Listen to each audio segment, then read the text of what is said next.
Muy buenas noches.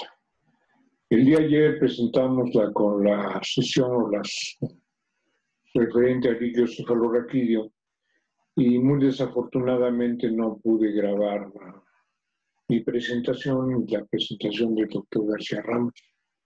Entonces esta va a ser una sesión grabada de un servidor a fin de mostrarles el tema de ayer, que no se grabó. Y el tema versó sobre el líquido cefalorraquídeo y yo di los aspectos relacionados con su fisiología y anatomía. Advierto que lo tomo en tono casi básico, pero hay muchas cosas llenas de complejidades en este tema que realmente hacen todavía este tema muy complejo y muy maravilloso, muy interesante, bello, diría yo. Y qué mejor que iniciar la sesión presentándoles una imagen del legendario Néter sobre la circulación del líquido cefalorraquídeo, que de una manera muy hermosa señala todo el conjunto del sistema que tiene que ver con la producción, la circulación, su paso al sistema subaracnoideo, al espacio subaracnoideo, y luego la absorción de líquido. Esos serían los tres elementos fundamentales del líquido cefalorraquídeo. Entonces aquí tenemos implicados en este proceso a los plexos coroides, al epitelio ependimario, al espacio subaracnoideo, a los vasos penetrantes, a las grandes cisternas y a las granulaciones de aracnoideas de Pacchioni. Entonces, con esta imagen global, para que tengan una idea de cómo se va dando esta situación, que lo voy a abordar así. De manera resumida, podemos decir esto: el líquido se forma en los plexos coroides, aquí están los plexos, están localizados en los ventrículos laterales, en el tercer ventrículo, en el cuarto ventrículo, y aquí no se logra ver, pero en algunas otras pequeñas partes que están propiamente en el sistema, en el espacio subaracnoideo, por ejemplo, aquí lo que vendría siendo el gángulo pontocerebeloso. Me refiero a los plexos coroides. Tenemos el epitelio ependimario, del que estarían forrados o tapizados, por decirlo de una manera coloquial, el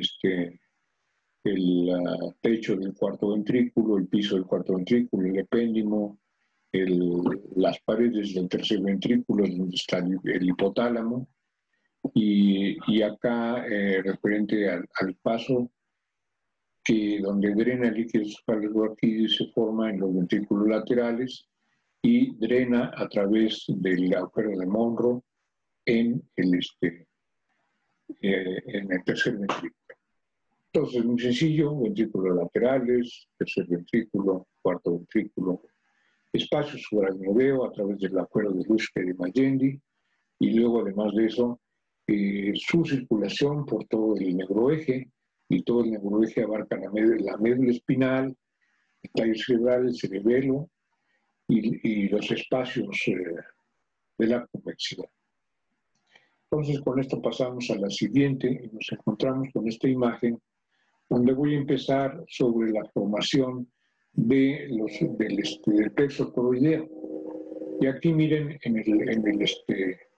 el feto, en el embrión, más bien en el embrión, tenemos que en una de las inflexiones del neuroeje se forma el cuarto ventrículo. Se acordarán que esta zona de romboidea, no recuerdo ahorita el nombre, se flexiona sobre sí misma para formar el cuarto ventrículo.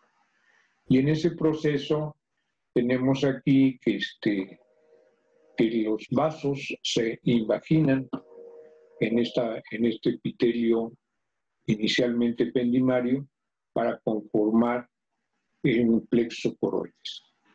o el plexo coroideo. Aquí está.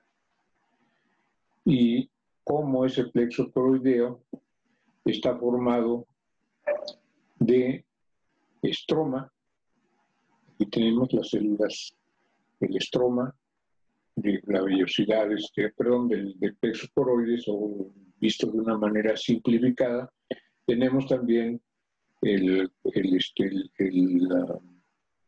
capilar, el plexo de la coroides o capilar coroideo, ¿sí?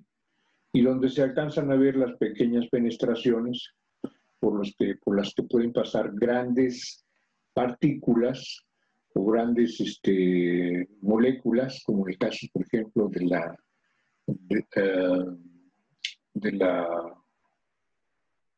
¿cómo se llama? Se me fue el nombre. De proteínas de la albúmina, es decir, la albúmina. Entonces la albúmina puede atravesar estas penetraciones y luego penetrar propiamente al espacio donde está el líquido cefalorraquídeo y ahí constituir uno de los principales contenidos proteicos que tiene el líquido cefalorraquídeo, cuya proporción evidentemente es baja. Pero ya hablaremos de eso. Entonces, para resumir, el epitelio el epitelio del plexo coroides es un epitelio que tiene es microciliar, tiene cilios que están a lo largo y ancho de todo lo que constituye el plexo coroideo. Entonces, los tres constituyentes principales son el estroma, las células endoteliales, propiamente el vaso sanguíneo, conocido como capilar coroideo, y el epitelio que rodea toda esta estructura, en las cuales se dan fenómenos de intercambio de sustancias muy importantes. Bueno, entonces si regresamos,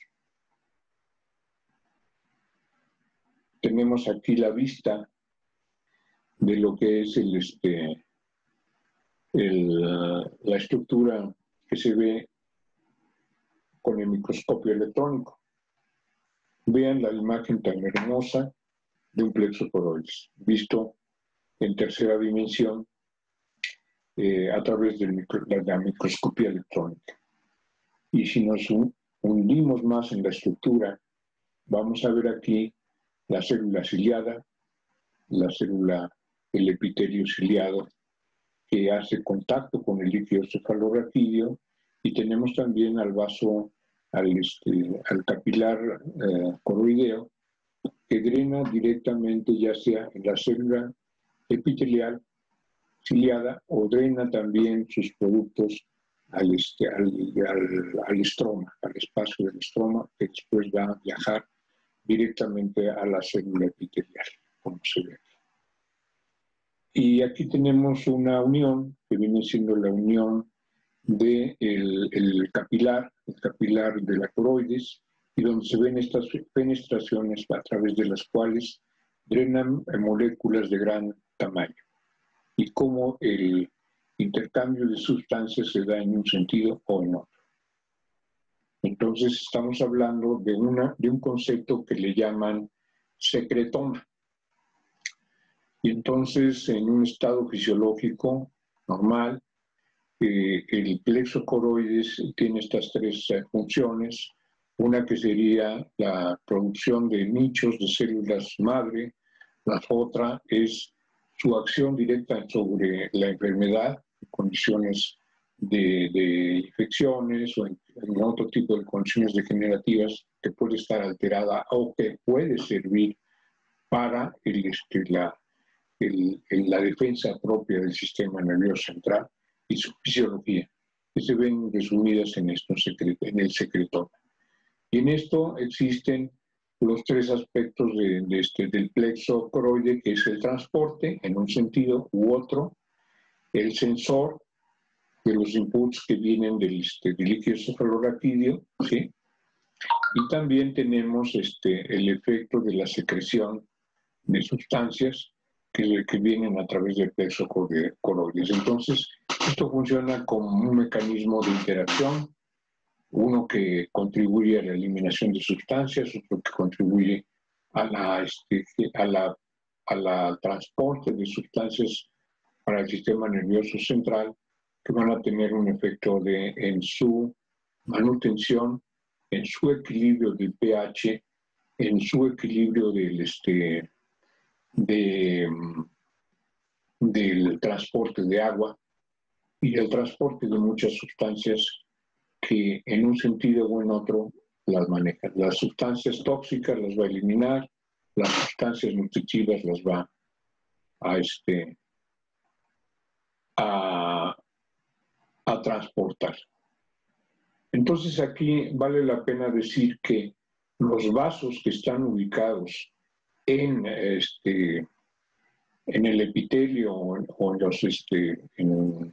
en estas estructuras de plexo coroides son vasos que difieren de los que se ven en la barrera hematoencefálica normal, porque los vasos de la barrera hematoencefálica tienen fenestraciones mucho más pequeñas y no permiten la salida de sustancias que puedan representar, o la entrada de sustancias al sistema nervioso central que puedan representar un peligro para la integridad del sistema nervioso central. Por eso se dice que el sistema nervioso central, el cerebro y todo esto corresponde a un área privilegiada desde el punto de vista inmunológico.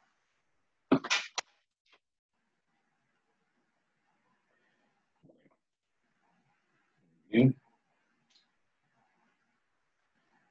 La imagen que se ve en la microscopía convencional, en tinciones de dioxina y hematofilina, se ven de esta manera.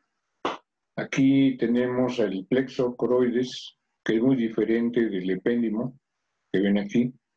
Este es el plexo coroides adyacente probablemente a una estructura ventricular, donde el epitelio es unicelular y se extiende a lo largo del espacio ventricular y es epéndimo, epitelio ependimario. Y en cambio aquí tenemos el epitelio de la coroides, que ya visto anatómicamente en el microscopio, podemos integrar las estructuras que les mencionaba anteriormente, que son el epitelio propiamente dicho, el estroma, y a partir además del estroma, el vaso sanguíneo. Y el vaso sanguíneo casi tocando a lo que es propiamente el epitelio, y donde se facilitan todos los mecanismos de entrada y de salida de sustancias. Aquí es más de lo mismo, aquí se ve el vaso sanguíneo, y aquí se ve lo que vendría siendo el epitelio de la coroides, o del plexo coroideo, cómo está constituido y cómo se ve microscópicamente. Es una ampliación, digamos, conceptual, que es lo mismo de esto y de lo que ya habíamos visto. Esta es una de las imágenes muy bellas que es de microscopía electrónica de cómo suele verse en tercera dimensión el plexo coroides. Y si vamos un poco más adelante, donde ya estamos aquí, ya en el epitelio propiamente ependimario, ya hemos dejado a un lado los plexos coroideos y nos encontramos con esta imagen donde las células ciliares que existen corresponden a un epitelio unicelular no estratificado, y estas células vienen teniendo contacto directo con las neuronas, como se puede ver aquí, pero sobre todo cuando entran los vasos, aquí ya hablamos de la barrera hematoencefálica, donde los astrocitos tienen pedículos en esta zona y donde hay un intercambio de sustancias muy activo en esta zona. Aquí sí vemos, ya no existe la interfase del líquido cefalorraquídeo, sino que es directamente con los vasos sanguíneos. Pero eso ya ocurre en un nivel más profundo de la sustancia celular.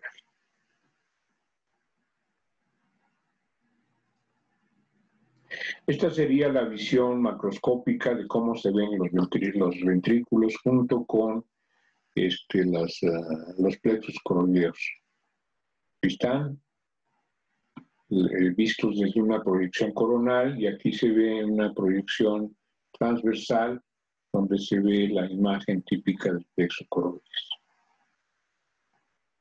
Bueno, y recordar que la producción por día de líquido cefalorraquídeo es de 500 mililitros, o sea, medio litro, 500 mililitros, de los cuales el 70% se producen en los plexos coroides y el 30% en el epitelio ependimario. Yo había olvidado, para ser francos, cuál era la proporción y me quedé maravillado de decir, bueno, pues también el epitelio ependimario tiene una producción activa de líquido cefalorraquídeo y eso es muy interesante. Por otra parte, el volumen total distribuido en el sistema ventricular y en el espacio subaracnoideo en los adultos es de 90 a 150 mililitros y en neonatos es de 10 a 60 mililitros. Bueno, las cisternas. ¿Qué son las cisternas?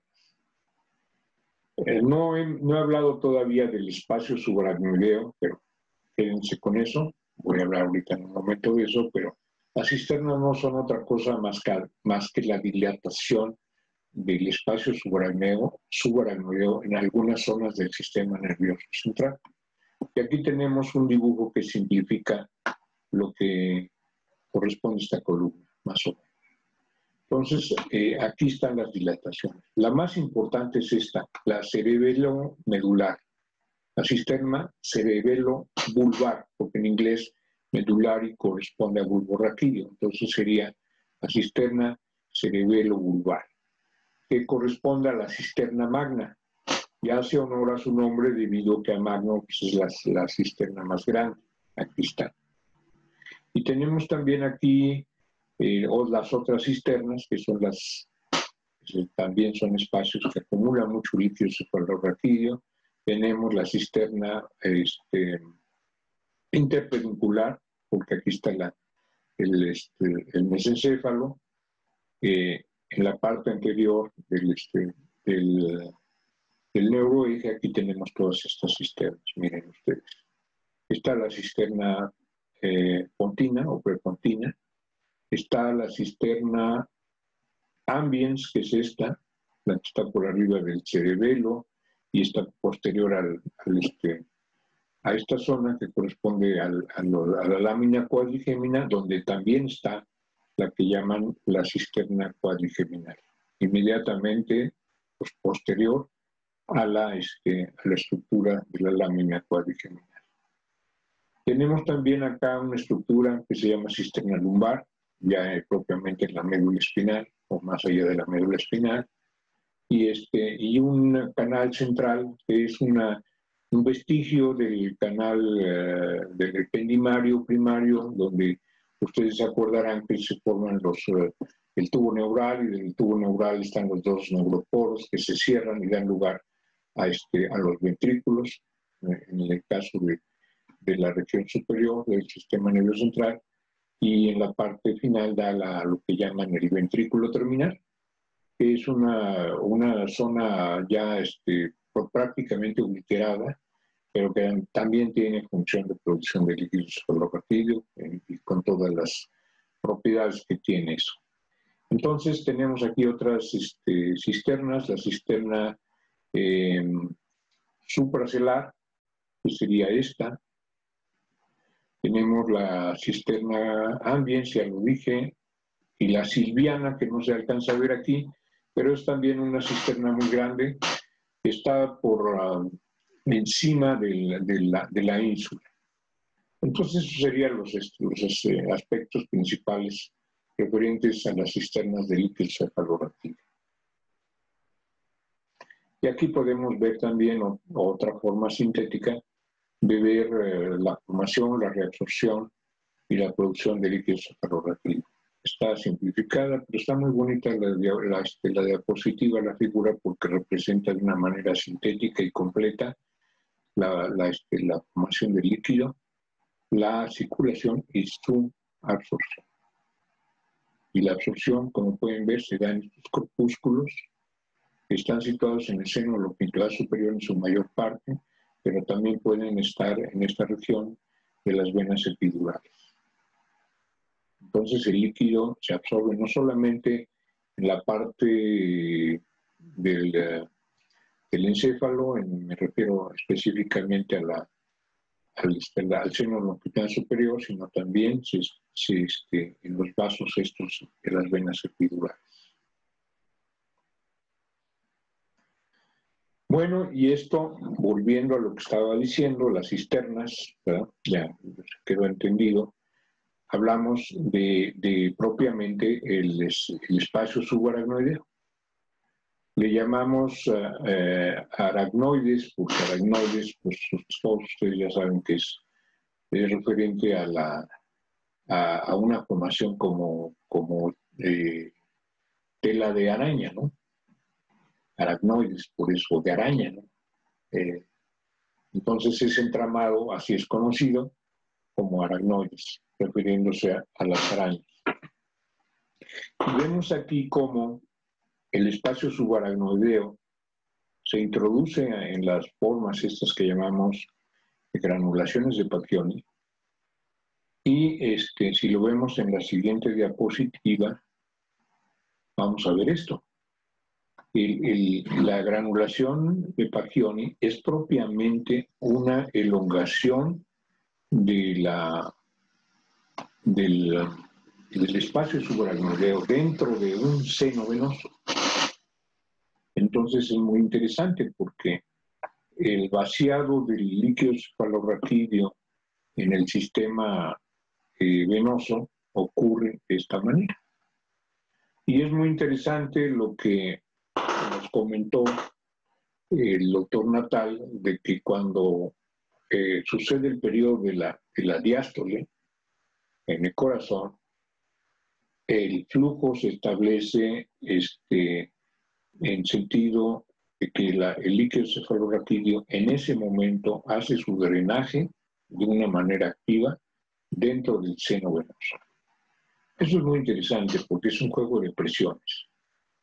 Cuando está la diástole, la relajación propiamente del corazón, la presión venosa tiene que caer, y sobre todo cuando es en un seno venoso. Entonces establece un gradiente que favorece el flujo del líquido cefalorraquídeo al espacio venoso. Y las granulaciones de Pacchioni no solamente existen aquí, en los senos venosos, sino que también pueden elongarse hasta las venas emisarias para ocupar un lugar en el diploe del cráneo. Y tenemos la herradura madre, tenemos la aracnoides. Y luego vean por acá otra cosa también muy interesante, que son los espacios de Virchow-Robin. En los espacios de Virchow-Robin, las células, las arterias penetrantes entran propiamente, valga la pena la redundancia, penetran dentro del cerebro y dejan un espacio que sigue siendo espacio subaracnoideo y sigue siendo esta interfase entre epéndimo, líquido cefalorraquídeo y vasos. Entonces eso es lo que constituye el espacio de Virchow-Robin, pero ya en la parte final ya la interfase es directamente del vaso sanguíneo con la membrana basal y los astrocitos. Y aquí hay todavía ese espacio pequeño donde hay todavía drenaje de líquido cefalorraquídeo, paso de líquido cefalorraquídeo por esas zonas. Aquí está de una manera más esquemática cómo se ve en una perspectiva diferente el drenaje de líquido cefalorraquídeo. Muy bien, aquí tenemos otra visión en la que quise resaltar el espacio de Virchow-Robin, donde se ve que existe un pequeño espacio ahí donde hay todavía líquido cefalorraquídeo. En la medida que penetra, nuevamente, ya vemos cómo el vaso sanguíneo a través de la membrana basal hace contacto con los astrocitos y eventualmente hasta con las neuronas. Y tenemos una interneurona y vemos cómo la conexión llega directamente al vaso sanguíneo. Ahí en ese nivel ya no hay espacio subaracnoideo. Como pueden ver aquí, se magnifica la imagen y se ve cómo el vaso sanguíneo hace contacto directamente con las células gliales.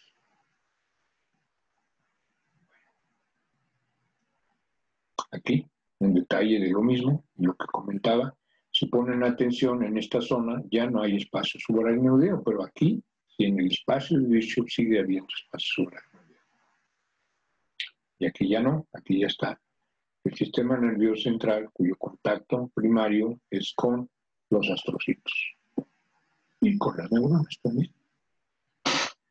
Bueno, aquí tenemos a la composición del líquido cefalorraquídeo, la composición básica y la presión y la producción. Aquí está el aspecto, es claro, incoloro, llamado también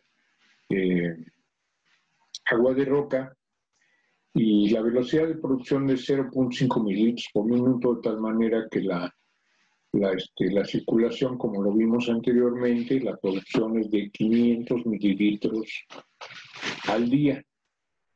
500 mililitros se producen, 500 mililitros se absorben para mantener el equilibrio. Entonces, la presión es de 60 a 150 milímetros de agua.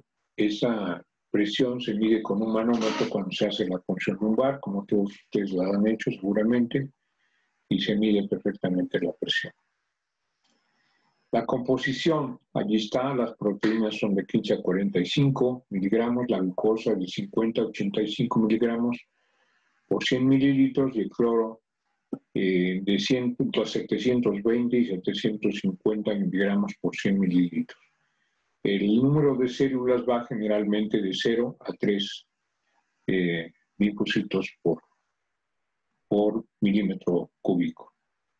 Aquí se menciona cómo debe ser la técnica de la punción lumbar, que todos ustedes con mucha probabilidad ya hicieron más de una vez. Los componentes del LSR respecto al plasma. Muy interesante esta proporción. El LSR es más agua que el plasma. Si notan, es el 99%. Es prácticamente agua.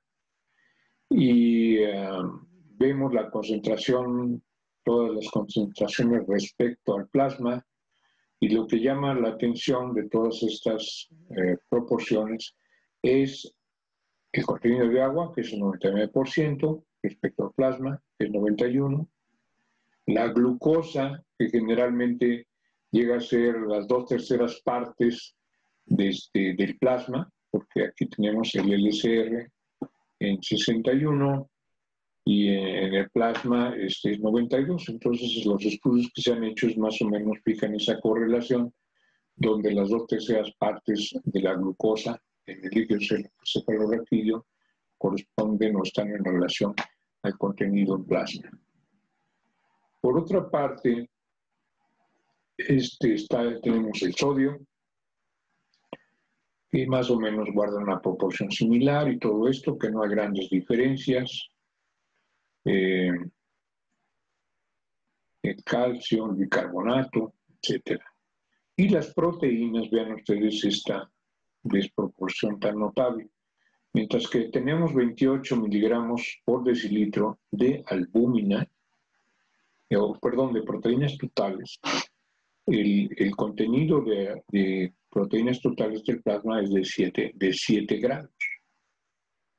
Es una desproporción gigantesca.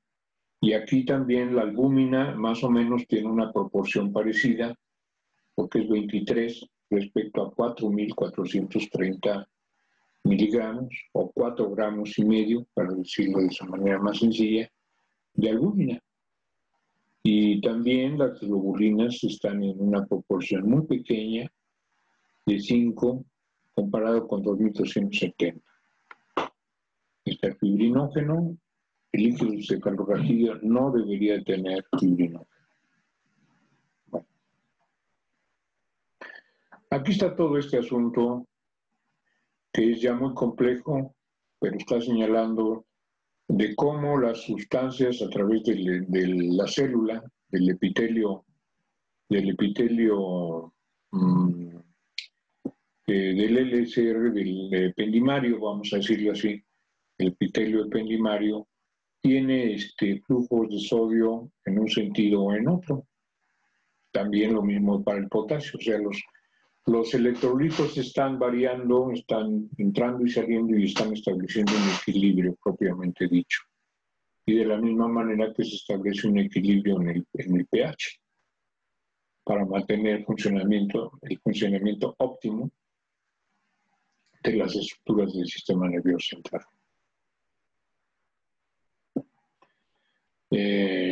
Ok. Esto ya lo dije de alguna manera. La presencia de proteínas es 200 veces mayor. El líquido encefalorraquídeo contribuye a la difusión de vitaminas, electrolitos, leucocitos, aminoácidos, colina, ácido nucleico.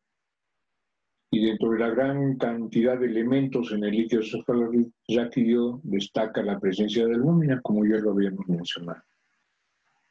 ¿Y por qué destaca? Porque la albúmina es una proteína con un alto peso molecular grande, que no explicaría uno cómo rayos llega allí. Y ahora se sabe que es a través de las fenestraciones grandes que contienen los vasos sanguíneos o los capilares del plexo coroideo, que no son los capilares que yacen propiamente dentro del cerebro, porque ya las fenestraciones son muy pequeñas y solamente atraviesan sustancias de bajo peso.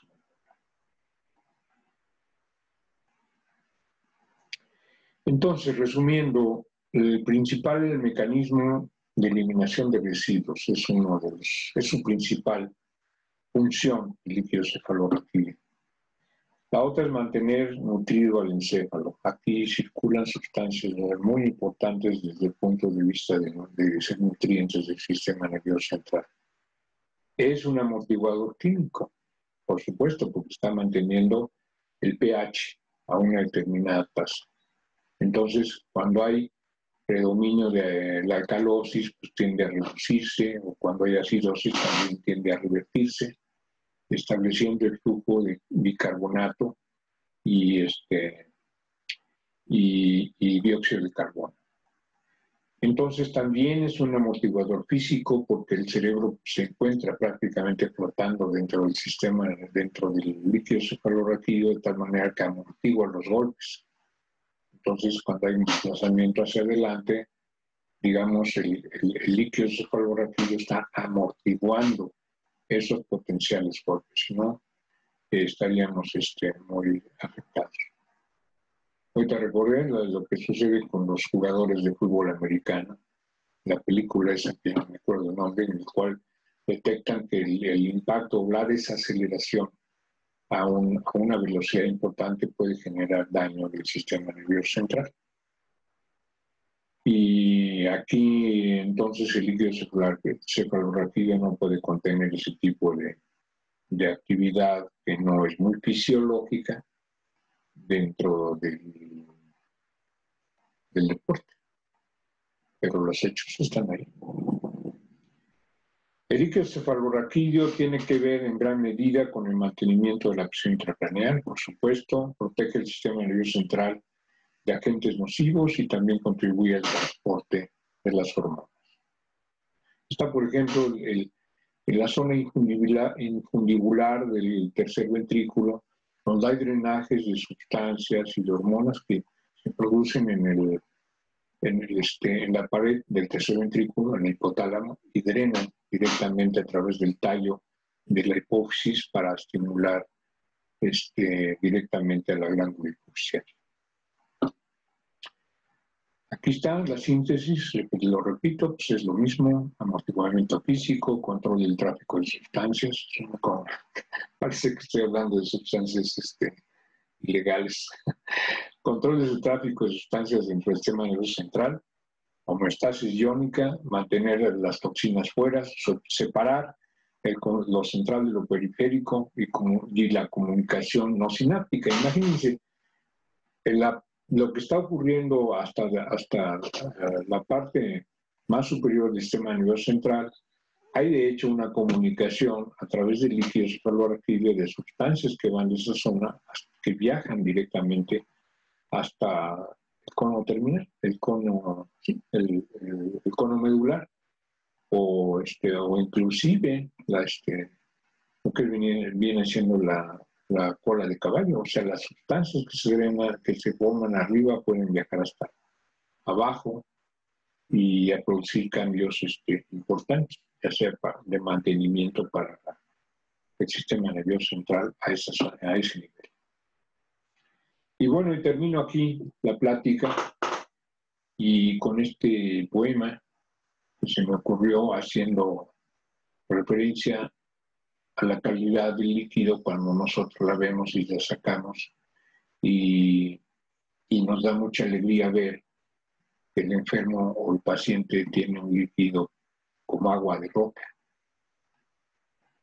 Y sí, porque el 99% es agua de roca.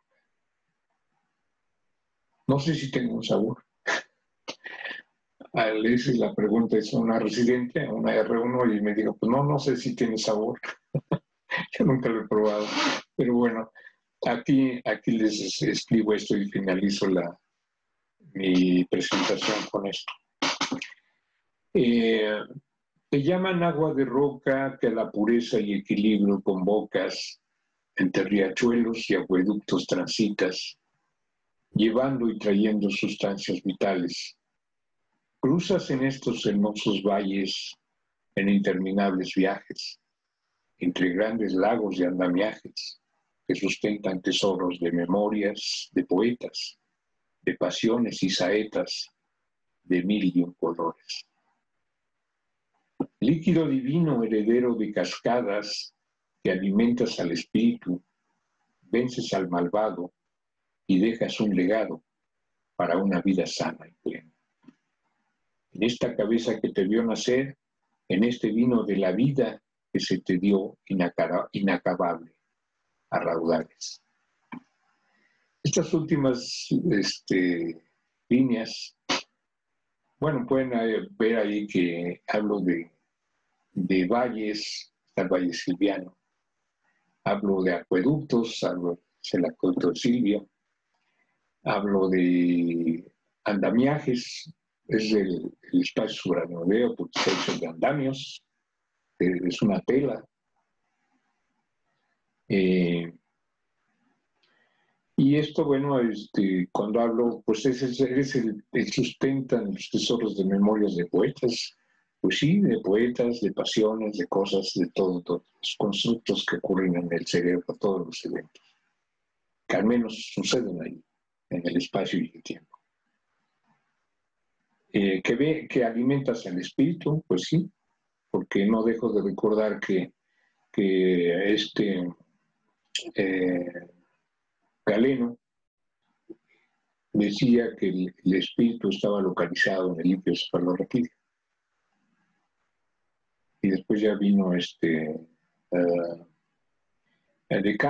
Descartes, que consideraba en su visión dividida de las cosas que el alma humana estaba situada en el cuerpo pineal, pero también relacionó a los espíritus ubicados en este líquido cefalorraquídeo. Entonces digo que alimentas al espíritu.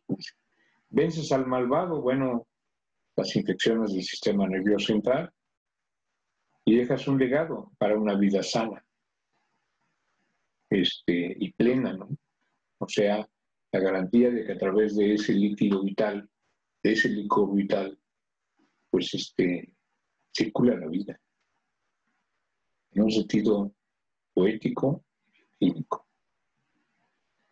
en esta cabeza que te vio nacer, en este vino de la vida, claro, es un vino de la vida, que se te dio inacabable, a raudales porque estamos produciendo medio litro diario y estamos absorbiendo medio litro diario.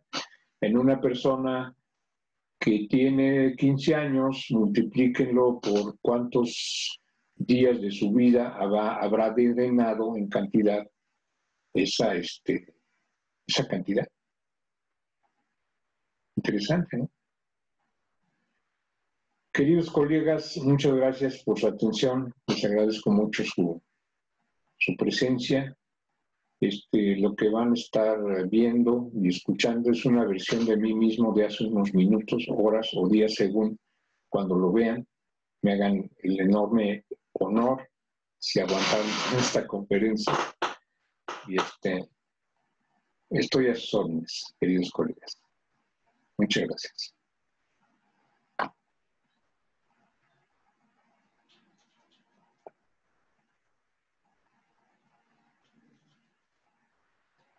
Entonces, queridos amigos, está muy bien.